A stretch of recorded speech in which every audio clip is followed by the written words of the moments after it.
we have a question in chat about price. I can talk about that as you think, or you Okay. just want to keep rambling until you can hit back on your I'm so point. like last week my brain wasn't working. This week my brain's working too fast. So I'll find a good balance, I promise. But yeah, you can talk about pricing while I try to think of it.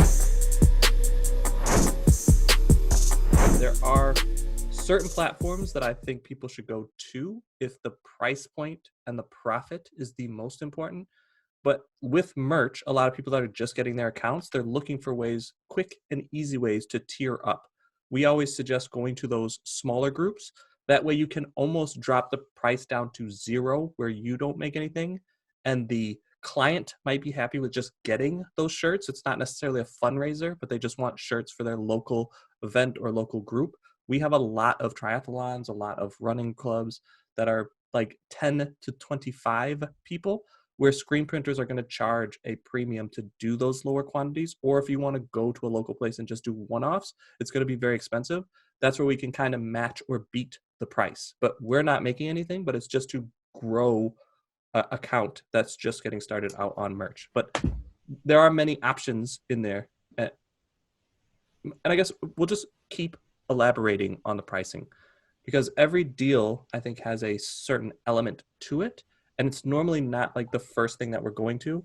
It is something that people bring up as the price, and then we just go to this is what the price is and here are the benefits of it. Then price is not normally an issue anymore because you're not really competing with large order screen printings because they can drop the price down a lot. Mhm. You're going after those one-off orders, or distance is the problem. You're just solving an additional problem than the current one that they are solving by just ordering a lot of those shirts. And with churches, it's pretty easy to go after their pain point because they have a ton of shirts left over. That's like normally almost every church has that same problem. Any fundraiser, anything is going to have those. Nonprofits is going to have those. We have a ton of shirts left over in the closet. We don't want to do shirts anymore is normally the pain point. We went and talked to a very local screen printer here. His father, or sorry, a nonprofit here. His father was the largest screen printer in Florida. We were able to not necessarily beat them on price, but just the ability to ship that stuff out and not have to worry about all the logistics of it and take that off his plate where he didn't have to do the ordering. That made us his number one client over his own father. And again, we didn't really take business away from him. We just opened him up to the rest of the country to where it was so difficult trying to get all the logistics right and just do single orders off. Then he had to have a fulfillment and order them and then keep in his warehouse. It was just a logistics nightmare that he was able to simply overcome by just ordering, having the person that wanted the shirt order it online, and then it all be handled by a third-party seller, which is the print-on-demand element.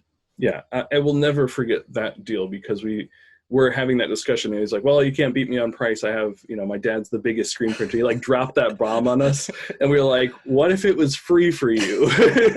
And he was like, oh, that's interesting. Tell me more. Yeah. So it was like kind of like we walked in there and he was like just going to give us like the axe and say like, oh, I'm not going to do business with you guys. Like what you're doing, like our other associates were excited about, but I know we have the best deal in town. And then we presented to him, which was like in a warehouse. We like went up to like their offices. It was all a little like, I don't know, backdoor-ish. But then It was we even like, interesting how that conversation grew because it was like more than shirts. he You could was do what? very You could do cold. what? You could Yeah. do what? And It then it was just warmed up. So that was fun. It could be its own video. But what Stephen was saying with the pricing and just telling the clients basically what's possible, that's what I was going to say. If the first meeting is learning their pain points, the second meeting is often educating them on what print on demand is.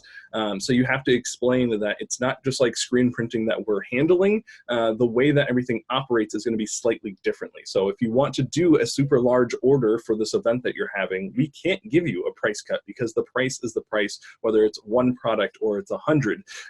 So you just have to educate them on those types of things. But there are so many advantages to doing it this way. And if you're still having these large events where you need a lot of shirts, you can do it the traditional way with screen printing. Like that's why I said they can work in union together. It's not one or the other. It's let's find the best situation for screen printing. Let's find the best situation for print on demand and not like shoehorn them into these situations just because like, oh, we have an audience online and we want to sell to them. So that means now we have to figure out warehouse warehousing. We have to figure out pack and ship. We have to figure out the logistics of how to take payments and all this stuff. It's like, no, we'll handle that part. You just handle the events.